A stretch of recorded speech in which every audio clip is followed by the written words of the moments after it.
Hi, my name is C.R. Harper, and I believe that students' voice is important because their voice is an opportunity for issues to be resolved. Their voice is like taking on a leadership role, which helps people who are afraid to speak up. Mass incarceration is a large number of people who are in jail. In 2014, 2,306 people were in prison. We did a project based on issues that spoke to you and you wouldn't mind researching. We had to find a solution to the problem and figure out statistics on it to back it up. So now I'm going to ask questions. Right, we got to introduce the panel. Kenneth, would you want to start? Hello, my name is Kenneth Stewart, and why student voices matter because anybody's voice can make a change, and student voice matter because anybody's voice can.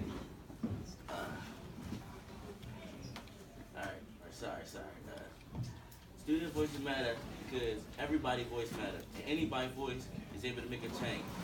And if you don't have a voice, then you can't make a change.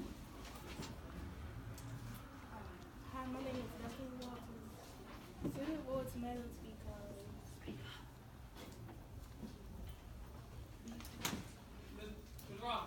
because one, you can make a change. Even if you're young, you still got a voice against adults. Like we are the future of all black guys. Yeah.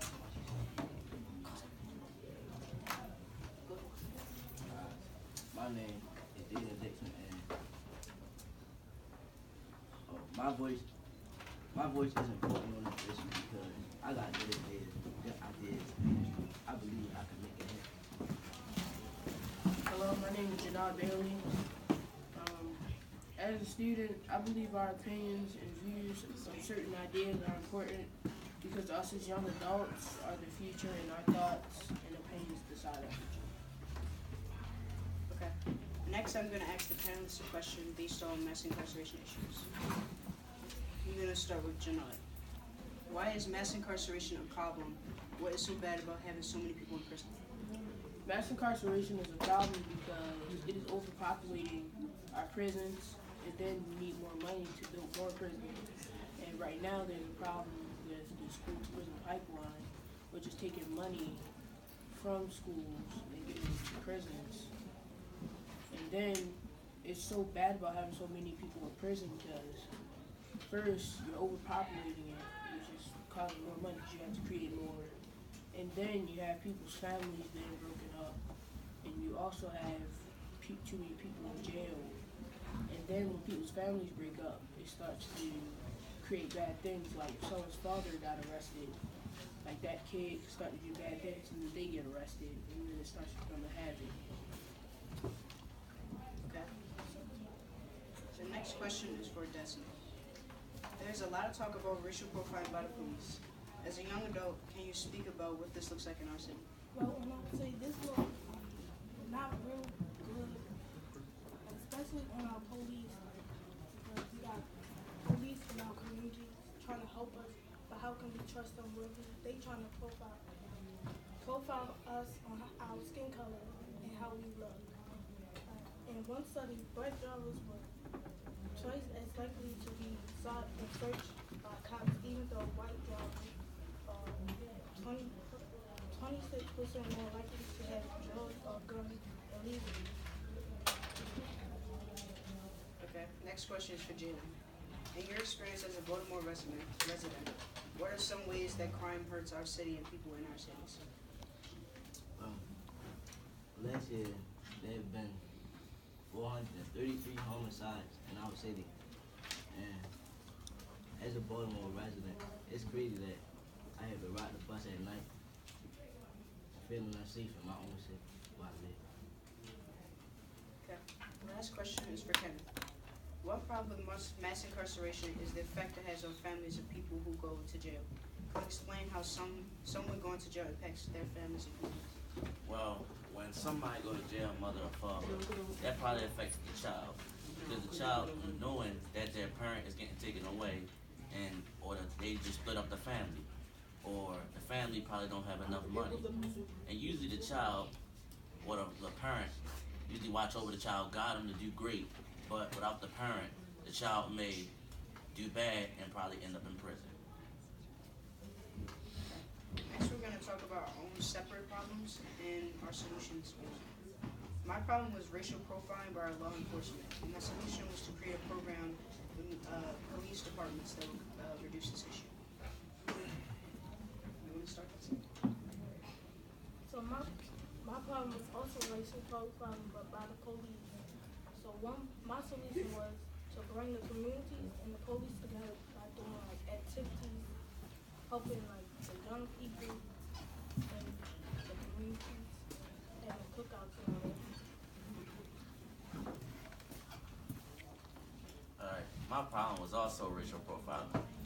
And my solution was having a program where police had to go to training where they had to deal with situations that may have to deal with racial profiling with other type of racial people. The problem I researched was the war on drugs, and my solution was to provide group and special treatment in jail, and being sent home from jail, you still had to do you still had to go to the group within 6 months. Oh. My problem was the effects of mass incarceration on communities of color, and my solution was that we start to create rec centers and support groups to help the kids, like rec centers that could keep them off the streets, and then like go there, like in Baltimore, Under Armour did this by giving them support, and you could do support groups, like you could get a mentor or something, and like if you got a problem, you could go talk to them. Are there any questions? My birds are grade. Hi, my question is for Justin. So Justin, you said that some of the stuff was to make like community, bring the community together for like what is it, Facebook out? How would you organize these programs? Around my community, we had stuff all the time, trying to get kids together with families. But basically, start off small, like bringing the cops to the house, skipping in the family, and all that.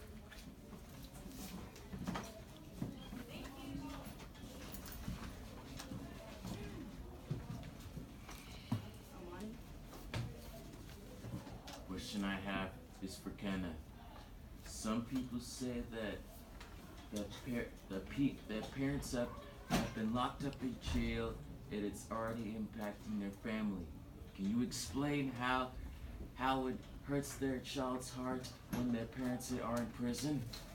Well, their parents could be locked up for a number of years, probably 5 or more, but it still will hurt them to see that their parents are gone for a long period of time, and if the parents come back, they probably different. Okay. Astron? This question for Janai. You said they take money from schools to use on prisons. Do you have an estimate of how much money is taken? No, I don't.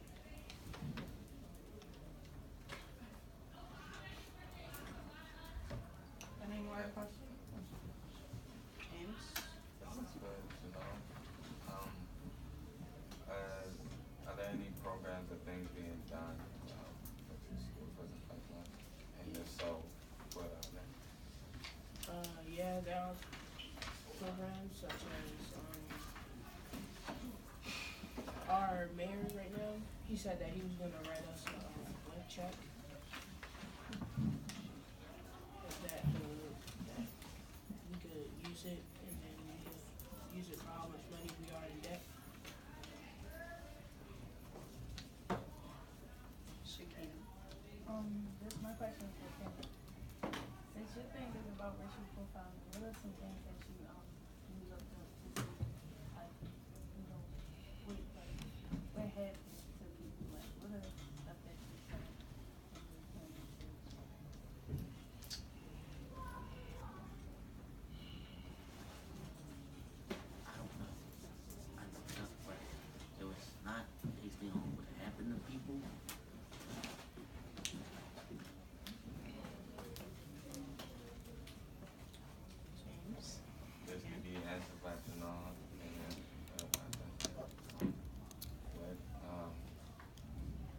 I think the school's prison pipeline affects mostly African American youth.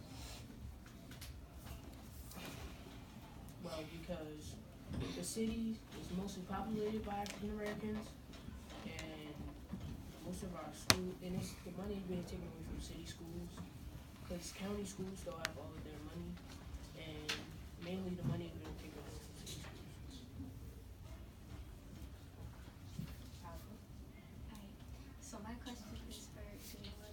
So Janelle, your father's a probation officer, right? Correctional. He's a correctional. Alright, well, so he's involved in the law force. So if your father's a law or correctional officer, what what stuff have you seen put in place in order to help the relationship between communities and law officers?